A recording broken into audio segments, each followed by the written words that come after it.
I call Jan Logie.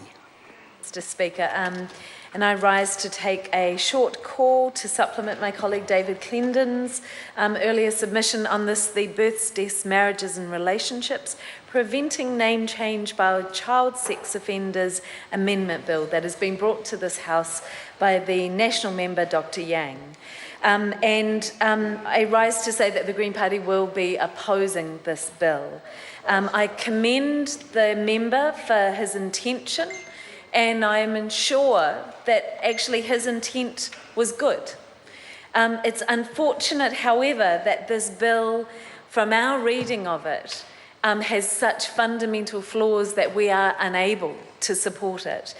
Some of those flaws, to summarise the beginning of this contribution, would be that it wouldn't achieve the goal that the title suggests it would, that it might create that false sense of safety. It actually may put another barrier in front of judges convicting in the first place if they're concerned about a double jeopardy being added, and we know that we have struggled with juries to get convictions as things are, and that really the concerns of the Attorney General, they've been raised in the House already in the report, and I think they do speak to the heart of our opposition, that if this bill doesn't achieve what the title suggests, and that it goes much wider than that title suggests, but even doesn't achieve partially that protection against a change of name for child sex offenders, then we have to ask ourselves, is that worth the time of this House to spend on examining an idea that has so many fundamental flaws?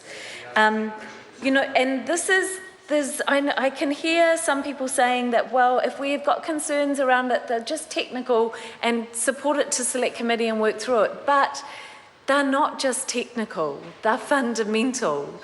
And it's about the endrafting, and it's about the practicality of this in practice.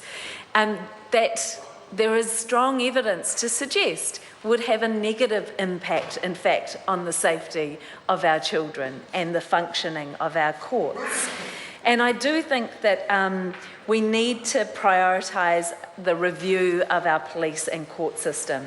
And I understand, that some of the work that's being done that can't be done through a members' bill, like the problem that we have with a 1% conviction rate for sexual violence in this country, can't be solved by a members' bill. But it would be really good if that work was within the scope of a government. And when I heard the previous member stand up and say, that this bill is evidence of this government's effort to protect children from child abuse, that's a little unfortunate when it's a private member's bill and is not a reflection of the government's intention at all. And I do need to raise at this point the ongoing deep frustration I have with the attempts over decades now to try and fix our police and court system to be able to deliver justice, to ensure that those who offend are actually held to account, and the lack of progress on that. And we've had a government who's put things on the table, taken them off, put them back on, and what we're left with at the moment, I understand, after decades of work and so many unpaid hours from the community for people struggling to get justice for women and children victims of violence, is a time frame of 6 months for the Law Commission to report on a piece of work that is huge. That means that out of 16 or more significant policy points, they're probably only going to be able to consider 2 or 3. So what we're going to get from this government is more partial tinkering, when the evidence is so clear that the system is fundamentally broken.